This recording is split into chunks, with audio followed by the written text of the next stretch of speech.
کا جو سب سے بڑا فتنہ ہے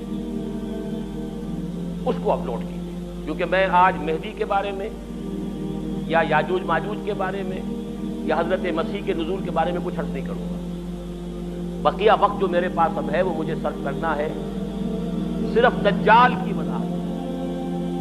ان تمام ادوار میں دور الفتن، دور الملاحم، الملحمۃ العظمی، ظہور مہدی، نزول عیسیٰ، یاجوج ماجوج، ان سب میں اس پورے عرصے میں عظیم ترین فتنہ جو ہے اس کا نام قرآن کی زبان میں دجال، حدیث کی زبان میں دجال ہے۔ چنانچہ پہلے تو حدیث سنیے، صحیح مسلم کی روایت ہے، عن عمران ابن حسین رضی اللہ تعالی عنہ قال سمعت رسول اللہ صلی اللہ علیہ وسلم یقول ما بین خلق آدم الى قیام القیامت الى قیام الساعت امر اکبر من الدجال، رواہ مسلم۔ حضرت عمران ابن حسین فرماتے ہیں رضی اللہ تعالی عنہ کہ حضور کو میں نے خود سنا یہ فرماتے ہیں، جس حدیث میں یہ الفاظ آتے سمعت تو میں نے خود سنا، اس میں ایک اور زور پیدا ہو جاتا ہے، ورنہ یہ عن رسول اللہ ہے، اس میں ایک امکان ہوتا ہے کہ حضور سے کسی اور صحابی نے سنا ہو اور ان صحابی نے انہیں بتایا، اس کا ایک امکان پیدا ہو جاتا ہے نظری طور پر۔ لیکن جب راوی کہے، صحابی راوی سمعت تو میں نے خود سنا، تو گویا کہ اس میں اور تاکید کا پہلو ہے۔ ما بین خلق آدم و قیام الساعہ، آدم کی تخلیق سے لے کر قیامت کے قائم ہونے تک، اب یہ قیامت کو اردو والی قیامت میں بول رہا ہوں، ساعت جس کو عربی میں ساعت کہیں گے قرآن مجید کی اصطلاح میں، ان دونوں کے مابین دجال کے فتنے سے بڑا فتنہ کوئی نہیں۔ دوسری حدیث سنیے، یہ ترمذی اور ابو داؤد میں ہے، جامع ترمذی، سنن ابی داؤد، عن ابی عبیدہ بن الجراح رضی اللہ تعالی عنہ، یہ جن کو امین هذه الامہ قرار دیا حضور نے، امیر الامت ابو عبیدہ بن الجراح رضی اللہ تعالی عنہ، قال سمعت رسول اللہ صلی اللہ علیہ وسلم یقول، وہ بھی فرماتے ہیں کہ میں نے سنا رسول اللہ صلی اللہ علیہ وسلم فرماتے ہوئے، انہ لم یکن نبی بعد نوح الا قد انذر الدجال قومه وانی انذرکموہ۔ حضور نے فرمایا کہ نوح کے بعد کوئی نبی اللہ کا ایسا نہیں گزرا جس نے اپنی قوم کو، اپنی امت کو دجال کے فتنے سے خبردار نہ کیا ہو، تو اے مسلمانوں میں بھی تمہیں خبردار کرتا ہوں۔ صرف ان دو حدیثوں پر اکتفا کر رہا ہوں، ورنہ اس باب میں آپ کو حدیثیں بہت سی ملیں گی، لیکن بہرحال یہ سمجھ لیجئے کہ دجال کا فتنہ جو ہے وہ احادیث نبویہ کی روح سے تاریخ انسانی کا از آدم تا آخر دم عظیم ترین فتنہ ہے۔ اب سب سے پہلے سمجھیے کہ دجل کہتے کسے، لفظی معنی کیا ہے دجال کے؟ اردو میں بھی یہ لفظ مستعمل ہے، دجل و فریب۔ دجل کہتے ہیں ملمہ سازی، کسی حقیقت پر کسی اور شے کا پردہ ڈال دینا تاکہ انسان دھوکہ کھا جائے۔ تانبے کے اوپر سونے کا پانی چڑھا دیا تاکہ آپ دھوکہ کھا جائیں، یہ سونا، یہ دجل ہے۔ اصل حقیقت کو چھپانے کے لیے کوئی فیبریکیشن، کوئی جھوٹ، کوئی افتراء، کوئی غلط بات اس کے اوپر ڈال دینا، اس کا پردہ، یہ دجل ہے۔ اب دیکھیے، سب سے پہلے تو یہ لفظ آتا ہے احادیث میں جھوٹے نبیوں کے لیے۔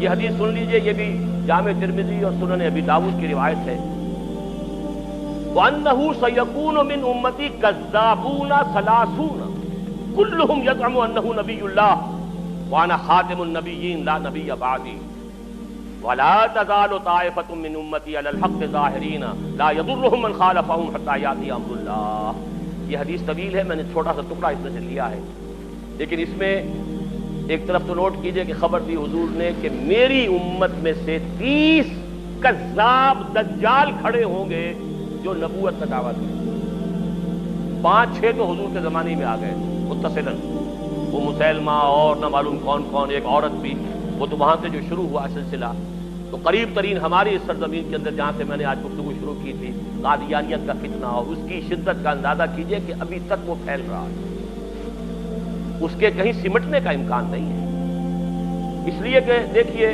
کوئی بات ہے جو کئی جگر نے کہی تھی کہ میں چوٹ بھی کھاتا جاتا ہوں اور قاتل سے بھی کہتا جاتا ہوں، توہین ہے دست و بازو کی وہ وار کے جو بھرپور نہیں۔ یہ جو آپ نے ان کو غیر مسلم قرار دیا، یہ بھرپور وار نہیں کیا جب تک کہ اس کے ساتھ مرتد کی سزا قتل نافذ نہ کی جائے۔ آدھی بات، کافر تو قرار دیا، لیکن یہ کہ اگر مرتد کی سزا جو اسلامی ریاست میں ہے وہ آپ نافذ نہیں کرتے تو ان کا تبلیغ کا سلسلہ چل رہا ہے، لوگ اب بھی قادیانی ہو رہے ہیں، بہت سے نوجوان ان کے زیر اثر آتے ہیں، ان کا بڑا لمبا چوڑا نظام ہے۔ آج ان کے خلیفہ کا، جھوٹے خلیفہ کا خطبہ CNN سے نشر ہو رہا ہے۔ پورے عالم اسلام میں مسلمان جو ہے، حالانکہ دولت کے وہ انبار مسلمانوں کے پاس موجود ہیں جن کا کہ آپ حساب نہیں کر سکتے، لیکن یہ کہ کہیں مسلمانوں میں سے کسی کے لیے صحیح دین کی تعلیم کے لیے تو کوئی CNN کے اندر آپ وقت نہیں لے سکے آج تک۔ ان کا خطبہ نشر ہو رہا ہے، دنیا میں سنا جا رہا ہے، بڑے بڑے مراکز قائم ہو رہے ہیں۔ ٹورنٹو میں ان کا بہت بڑا مرکز بنا ہے، اب تو وہ انگلینڈ سے اپنا پورا مرکز جو ہے وہ شفٹ کرنے کی فکر میں ہے، اب امریکہ کے اندر وہ اڈے جمانے کی فکر میں، بہت بڑا مرکز ہے۔ یہ سارا سلسلہ چل رہا ہے۔ یہ کذابون دجالون، یہ جھوٹے نبیوں کے لیے، نبوت کے جھوٹے دعوے داروں کے لیے حدیث میں یہ لفظ آیا ہے، وَأَنَّهُ سَيَكُونُ مِنْ أُمَّتِي ثَلَاثُونَ كَذَّابُونَ كُلُّهُمْ يَزْعُمُ أَنَّهُ نَبِيُّ اللَّهِ، 30 ایسے پیدا ہوں گے شخص جھوٹے، کذاب، دجال، جن میں سے ہر شخص کا یہ گمان ہوگا کہ میں اللہ کا نبی ہوں، وَأَنَا خَاتِمُ النَّبِيِّينَ لَا نَبِيَّ بَعْدِي، جبکہ حقیقت یہ ہے کہ میں خاتم الانبیاء ہوں اور میرے بعد کوئی نبی نہیں۔ لیکن اس حدیث کا ایک ٹکڑا جو ہے وہ میں خاص طور پر، اگرچہ میرے مضمون سے متعلق تو صرف یہی حصہ تھا، لیکن یہ حصہ بہت ضروری ہے۔ شاید کہ آپ کے دل میں کوئی آرزو پیدا ہو جائے، امنگ پیدا ہو جائے۔ حضور نے جہاں یہ خبر دی ہے، ساتھ ہی یہ بھی خبر دی، وَلَا تَزَالُ طَائِفَةٌ مِّنْ أُمَّتِي عَلَى الْحَقِّ ظَاهِرِينَ، لیکن میری امت میں ایک گروہ ہمیشہ حق پر غالب رہے گا، حق پر قائم رہے گا۔ لا يضرهم من خالفهم، انہیں کوئی نقصان نہیں پہنچا سکے گا جو شخص بھی چاہے ان کی مخالفت کرے، حتی یاتی امر اللہ، یہاں تک کہ اللہ کا امر، اللہ کا فیصلہ آ جائے۔ یہ بہت بڑی خوشخبری ہے۔ یہ امت کبھی بھی گمراہی پر جمع نہیں ہوگی۔ ایسا کبھی نہیں ہوگا جیسے کہ عیسائیت جو ہے تثلیث پر جمع ہو گئی، حالانکہ بہت طویل عرصے تک ایسے بھی موجود رہے حضرت عیسیٰ علیہ السلام کے ماننے والے جو خالص موحد تھے، تثلیث کے قائل نہیں تھے، لیکن یہ کہ یہ امت جس طریقے سے اب جمع ہو چکے، اب کوئی عیسائیت کی ڈینومینیشن ہو، کوئی چرچ ہو، وہ پروٹیسٹنٹس ہو، وہ کوئی ہو، وہ کوئی گریک چرچ ہو، کوئی آرتھوڈاکس چرچ ہو، پروٹیسٹنٹس ہو، کیتھولکس ہو، کوئی ہو، سب کے سب تثلیث کے اوپر سب کے سب منتظر، توحید ان کے ہاتھ سے جاری۔ حضور نے جو خبر دی ہے خوشخبری، میری امت کا معاملہ یہ نہیں ہو سکتا۔ کیوں نہیں ہو سکتا؟ عقلاً آخری امت ہے، ظاہر بات ہے کہ حضرت مسیح کی امت بگڑ گئی تو حق کو بیان کرنے کے لیے محمد رسول اللہ آ گئے صلی اللہ علیہ وسلم۔ اب اگر یہاں یہ حق گم ہو جائے کلیتاً تو کوئی اور نبی تو آنے والا نہیں، لہذا حضور کو بھی پروٹیکشن دی گئی، حضور کے دین کو بھی پروٹیکشن دی گئی، اور اس پروٹیکشن ہی کا ایک پہلو یہ ہے کہ میری امت میں ایک گروہ ہمیشہ حق پر قائم رہے۔ اللہم ربنا اجعلنا منہم، اللہ تعالی ہمیں توفیق دے کہ ہم ان میں سے ہوں۔ یہ آرزو تو کم سے کم دل کے اندر پیدا کیجئے، یہ امنگ تو پیدا ہو جائے۔ اگرچہ مجھے معلوم ہے کہ ماحول وہ ہے جس کے بارے میں اقبال نے کہا ہے کہ آرزو اول تو پیدا ہو نہیں سکتی کہیں، اور ہو جائے تو مر جاتی ہے یا رہتی ہے خام۔ ماحول غذا نہیں دیتا، آکسیجن ہی نہیں ہے، 2 پتیاں تو نکلی تھی بیج میں سے لیکن مرجھا گئی، اس لیے کہ غذا نہیں تھا۔ امنگ اٹھتی ہے، جذبہ ابھرتا ہے، اس کی آبیاری کا سامان نہیں ہے، خارجی نہیں ہے، سارا داخلی سامان کرنا پڑے گا، اپنے اندر کا تیل جلانا ہوگا، باہر کا تیل نہیں ملے گا۔ اقبال نے یہی بات کہی ایک شعر کے اندر، کر اپنی رات کو داغے جگر سے نورانی، کر اپنی رات کو داغے جگر سے نورانی، اپنے اندر تیل جلاؤ، اپنے جگر کا تیل جلاؤ، اس سے روشنی حاصل کرو گے، ماحول سے تمہیں روشنی نہیں ملے گی۔ اپنی اس آرزو کو پروان چڑھاؤ، لیکن اپنے اندرونی جذبے کے ساتھ استقامت کے ساتھ۔ بہرحال اس حدیث کا یہ ٹکڑا میں نے صرف اس لیے سنایا کہ یہ ایک ہمارے لیے ایک امنگ پیدا کرنے والی شے ہے کہ اللہ تعالی ہمیں توفیق دے کہ ہم ان لوگوں میں سے۔ تو پہلا لفظ جو دجال آیا ہے وہ تو میں نے آپ سے عرض کیا کہ دجال جھوٹا نبی، جس کے بارے میں حضور کی خبر ہے کہ 30 پیدا ہو۔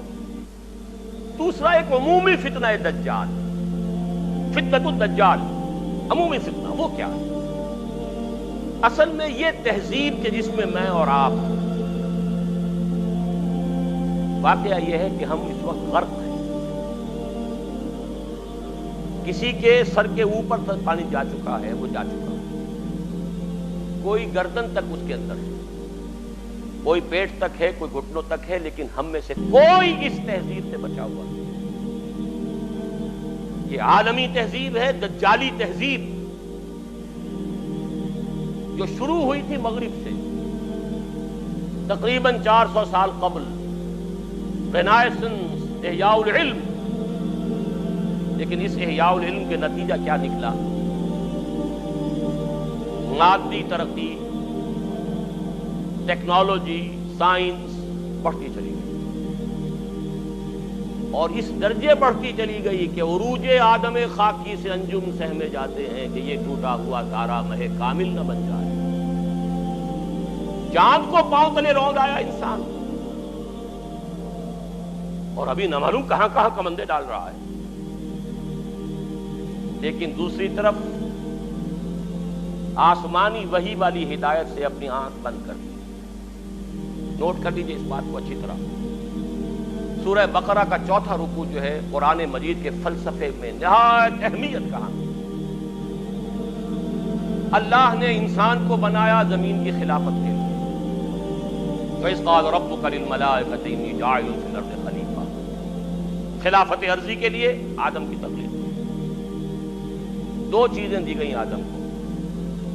ایک کا ذکر اس رکوع کے شروع میں ہے، ایک کا آخر میں. شروع میں علم الاسماء دیا گیا، علم آدم الاسماء كلها ثم عرضهم على الملائكة فقال انبئوني باسماء هؤلاء ان كنتم صادقين. ایک علم تو آدم کو دے دیا گیا، علمہ دے دیا گیا، فعل ماضی ہے، ماضی مطلق ہے، دے دیا گیا. ایک علم کے بارے میں فرمایا وہ آتا رہے گا تمہارے پاس وقتاً فوقتاً. فَإِمَّا يَأْتِيَنَّكُم مِّنِّي هُدًى فَمَن تَبِعَ هُدَايَ فَلَا خَوْفٌ عَلَيْهِمْ وَلَا هُمْ يَحْزَنُونَ. سورہ بقرہ کے 4تھے رکوع کے آخری میں ہے نا. یہ علم تو دے دیا تمہیں. ایک علم ہے علم ہدایت، کو وقفاً وقفے سے وقتاً فوقتاً آتا ہے. فَإِمَّا يَأْتِيَنَّكُم مِّنِّي هُدًى فَمَن تَبِعَ هُدَايَ، تو جو میری اس ہدایت کی پیروی کرے گا فَلَا خَوْفٌ عَلَيْهِمْ وَلَا هُمْ يَحْزَنُونَ وَالَّذِينَ كَفَرُوا وَكَذَّبُوا بِآيَاتِنَا أُولَٰئِكَ أَصْحَابُ النَّارِ هُمْ فِيهَا خَالِدُونَ. 2 چیزیں دی تھی. علم اسماء جو آدم کو دے دیا گیا وہی ہے جو آدم کی نسل کے اندر ایک تناور درخت بن کر یہ فزیکل سائنسز اور ٹیکنالوجی کی شکل اختیار کر چکا. اس کو اچھی طرح سمجھ لیجئے بات کو. آم کی گٹھلی میں پورا آم ہوتا ہے کہ نہیں؟ آم کا درخت کہاں سے وجود میں آتا ہے؟ گٹھلی سے. باہر سے تو صرف پانی گیا تھا گٹھلی کے اندر. 2 پتیاں کہاں سے نکلی؟ اس کی ابتدائی غذا بھی اس گٹھلی کے اندر موجود ہے. بعد میں پانی جو ہے وہ مختلف منرلز لے کر اندر جاتا رہا، اوپر سے جو ہے آکسیجن ملتی رہی. ایک آم کا درخت پورا کا پورا گٹھلی میں تھا. لیکن آم کی گٹھلی کو آم کا درخت بننے میں کتنے سال لگتے ہیں؟ چلیے 10 سال لگے. آدم کو پورا علم دے دیا گیا. اس کی ایکسفولیشن، اس کا ظہور، اس کا بروز یہ ہوا ہے ان 10,000 سالوں کے اندر. وہ درخت اب تناور درخت بن گیا ہے. اصلها ثابت وفرعها فی السماء. اس کی شاخیں آسمان سے باتیں کر رہی ہیں. عروج آدم خاکی سے انجم سہمے جاتے ہیں کہ یہ ٹوٹا ہوا تارا مہ کامل نہ بن جائے. تسخیر کائنات جو انسان کر رہا ہے وہ خلیفہ کی حیثیت سے کر رہا ہے. اسی لیے فرمایا گیا اللہ تعالیٰ نے تمہارے لیے پوری زمین کو جو ہے اور جو کچھ اس کے اندر ہے، نہ صرف زمین بلکہ آسمان، ان سب کو اللہ تعالیٰ نے مسخر کر دیا انسان کے لیے. قرآن مجید میں 2 جگہ یہ مضمون آیا ہے. بہرحال ایک طرف یہ علم جو پھیلتا چلا گیا اور ابھی اور آگے جا رہا ہے اور آگے جائے گا. ابھی جینیٹک انجینئرنگ کا فن جو ہے اس وقت سب سے زیادہ یا تو کمپیوٹرز کے اوپر توجہ ہے اور یا جینیٹکس پر ہے. اور جینیٹک انجینئرنگ کے ذریعے سے ایسی جس قسم کے آپ چاہیں گے مخلوق پیدا کرنے کے قابل ہو جائیں گے. جو صفات آپ چاہتے ہیں پیدا کر لیں. ایسے انسان پیدا کیے جا سکیں گے جن میں سرے سے رحم اور سرے سے رقت کا مادہ ہی نہ ہو.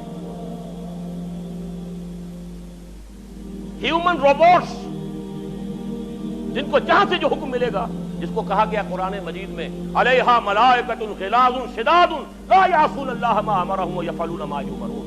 ایسے غلاظ اور شداد لوگ پیدا کر دیے جائیں گے کہ جن کے دلوں میں کوئی رحم نام کی کسی شے کا شائبت. یہ کہہ پوری اب تو جینس کے ساتھ کھیلنے کا دور آ گیا. دیکھیے اب نوٹ کیجئے، یہ علم اگر بڑھتا چلا جاتا جیسا کہ بڑھتا چلا گیا، لیکن ساتھ ہی یہ علم جو آتا رہا اس کی پیروی جاری رہتی تو کوئی خرابی نہیں تھی. اللہ کا بندہ انسان رہتا، اللہ کے احکام پر کاربند رہتا، ان تمام علمی اکتشافات اور سائنسی ایجادات کو خیر کے لیے استعمال کرتا، بھلائی کے لیے استعمال کرتا. اگر تو یہ دونوں آنکھیں کھلی رہتی تو کوئی خرابی نہیں. آج سے 400 سال پہلے انسان نے ایک آنکھ بند کر دی. مذہب سے کوئی سروکار نہیں، کوئی تعلق. ایک آنکھ بند، دوسری آنکھ چوپٹی. یہی یک چشمی تہذیب ہے، یہی دجالی تہذیب ہے، جو کانی تہذیب ہے جس کی ایک آنکھ ہے دو نہیں. یہ دجالی تہذیب جس نے کائنات ہی کو اصل شے قرار دیا ہے. خالق کو چھوڑو، جو ہوگا کوئی پیدا کرنے والا ہے یا نہیں ہے، چھوڑو، دفع کرو. یہ دنیا تو ہے نا، اسے مسخر کرو. Concentrate your attention, focus your attention on this world. بھول جاؤ کوئی ہے یا نہیں ہے، کیا ہوگا کسی نے پیدا، وہ جانے. ہے یا نہیں ہے اس بحث میں تو ہے. روح کوئی ہے یا نہیں ہے، کوئی حقیقت ہے یا نہیں ہے، کیا پتا ہے کہ نہیں ہے، چھوڑو، دفع کرو. کس نے دیکھی؟ جسم تو ہے نا، جسم کی فکر کرو، جسم کو بناؤ، تیار کرو، کھلاؤ پلاؤ. اس کے تقاضے، اس کے لیے سارے ایک سے ایک وائٹامنز جو ہیں ایجاد کرتے چلے جاؤ اور تلاش کرتے چلے جاؤ، وہ سب کچھ کرو. روح کوئی شے ہے یا نہیں ہے، ہوگی. اگر ہے بھی تو ہماری بحث کی دلچسپی کی. آخرت ہوگی بھائی، پتہ نہیں ہے کہ نہیں ہے، کس نے آگے بتایا. یہ دنیا تو ہے نا، اسے بناؤ، ویلفیئر اسٹیٹ قائم کرو، دنیا کے اندر بہتر نظام قائم کرو. کہاں آخرت کے فکر میں؟ یہ تین چیزیں بمقابلہ تین چیزوں کے. یہ میرا کتاب جو ہے 67 کا لکھا ہوا اسلام کی نشرت ثانیہ کرنے کا اصل کام، اس کا تھیم یہی ہے کہ موجودہ تہذیب کو اینالائز کریں گے تو کیا ہے. خالق کائنات کی بجائے کائنات پر توجہ کرو، روح کی بجائے مادے پر توجہ کرو.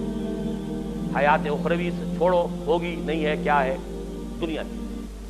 یہ جو شفٹ آف ایمفیسس ہوا ہے، ہماری توجہ ادھر سے ہٹ کر ادھر. اب دنیا ہی مطلوب و مقصود، اسی کی رعنائیاں، اسی کی زیبائش، اسی کی سہولتیں، اسی کی بہبود. یہ ہے کہ جو ہمارا مطمع نظر ہے، اس کا نام ہے دجالی تہذیب. اور اسی لیے آتا ہے احادیث میں، اس لیے تمہیں اللہ نے سورہ کہف عطا کی، خاص طور پر اس کی ابتدائی اور آخری آیات. جو شخص، خاص طور پہ جمعے کا ذکر بھی آتا ہے، جو ہر جمعے کو سورہ کہف کی تلاوت کرے گا، اس کی ابتدائی آخری آیات کی تلاوت کرے گا.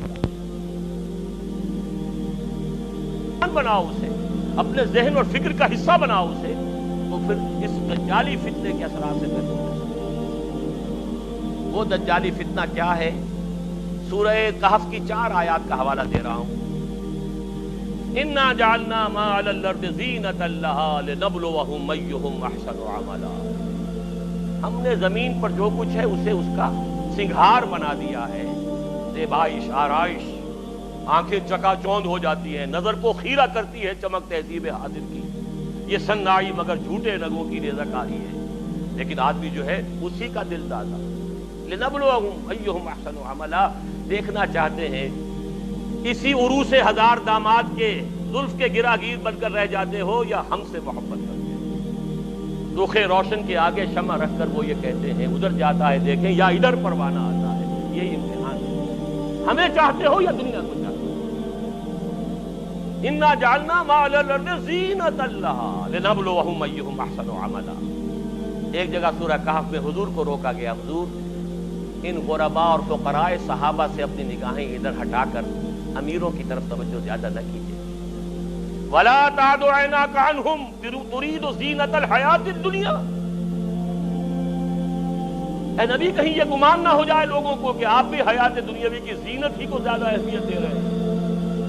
یہ مشکل مقامات میں سے قرآن مجید کے میں نے اس کی جو سب سے زیادہ قابل قبول جو ایک تعبیر ہو سکتی ہے وہ میں کر رہا ہوں. کہ نبی کہیں ایسا نہ ہو کہ آپ کے اس طرز عمل سے لوگ یہ سمجھیں کہ محمد کی نگاہ میں بھی دولت ہی کی اہمیت ہے, تبھی تو دولت مندوں کی طرف توجہ زیادہ ہے. محمد کی نگاہ میں بھی شاید دنیاوی اقتدار جو ہے اسی کی اہمیت ہے, تبھی تو یہ جو قریش کے سردار آتے ہیں انہیں زیادہ وقت دیتے ہیں. ہم فقراء جاتے ہیں تو ہماری طرف توجہ نہیں فرماتے. ولا تعد عیناک عنہم ترید زینۃ الحیات واصبر نفسک مع الذین یدعون ربهم بالغداة والعشی یریدون وجہہ. اے نبی اپنے ان ساتھیوں کی صحبت کے اندر آپ رکے رہیے, انہیں زیادہ وقت دیجیے جو صبح و شام اپنے رب کو پکارتے ہیں, اس کی رحمت کے امیدوار ہیں. ولا تعد عیناک عنہم, ان سے نگاہیں ہٹا کر ان دولت مندوں اور سرداروں کی طرف متوجہ نہ ہو. ترید زینۃ الحیات الدنیا. تیسرے مرحلے پر آتا ہے المال والبنون زینۃ الحیات الدنیا والباقیات الصالحات خیر عند ربک ثوابا وخیر عقبا. یہ دنیا مال اور یہ مال و دولت دنیا, یہ رشتہ و پیوند, بتان وہم و گما, لا الہ الا اللہ. لیکن یہ کہ اسی کی زیبائش آرائش, اسی کی محبت, اسی کی سوچ, دن رات فکر ہے تو انہی کی ہے. المال والبنون زینۃ الحیات الدنیا. اور آخری آیت آخری رکوع میں قل هل ننبئکم بالاخسرین اعمالا الذین ضل سعیهم فی الحیات الدنیا وهم یحسبون انہم یحسنون صنعا. سب سے زیادہ گھاٹے اور خسارے میں رہنے والے کون ہیں؟ نبی ہم آپ کو بتائیں. اے نبی آپ ان سے کہیے کیا میں تمہیں بتاؤں سب سے زیادہ خسارے میں کون رہے؟ سوال کا جواب بھی خود ہی. جن لوگوں کی ساری بھاگ دوڑ سعی و جہد حیات دنیا ہی میں بھٹک کر رہ گئی, ساری بھاگ دوڑ, دن رات کی محنت, مشقت, سوچ ہے تو اسی کی, رات کو بھی دن کو بھی, دوڑ دھوپ, ساری فکر فی الحیات دنیا, واللہ بھٹک کر رہ گئی. انہی توانائیوں سے آخرت کمائی جا سکتی ہے, انہی چیزوں سے جو اللہ نے دی ہیں اللہ کو راضی کیا جا سکتا تھا. لیکن یہ ساری چیزیں کھپا دی دنیا کے حصول میں, بھٹک گئی. وہ تیر نیم کش جس کا نہ ہو کوئی ہدف ہونا چاہیے تھا اللہ کی ذات, لیکن تم نے پہنچا خرچ کر دی یہ ساری چیزیں دنیا کی طرف. الذین ضل سعیہم فی الحیات الدنیا وہم یحسبون انہم یحسنون صنعا. یہ ہے وہ دجالی فتنہ جس نے آخرت پر دنیا کا ملمہ کر دیا ہے, ذات باری تعالیٰ پر کائنات کی عظمت کا پردہ ڈال دیا. اللہ سے توجہ ہٹ گئی, کائنات, روح کی بجائے جسم, حیات اخروی کی بجائے حیات دنیا. یہ جو چار ہماری چیزوں کے اندر یہ جو پریفرنسز ہیں, جو ہمارا ایمفیسس ہے, زبان سے مانتے ہیں اللہ کو بھی آخرت کو بھی, لیکن آپ اپنے 24 گھنٹے کے تمام اوقات کا تجزیہ کیجئے, کتنی آپ کی توانائیاں اور قوتیں اللہ اور آخرت کے لیے صرف ہو رہی ہیں اور کتنی دنیا کے لیے. اقرا کتابک, ہر شخص اپنا کتاب, اپنی کتاب خود پڑھے, اپنا حساب خود لے.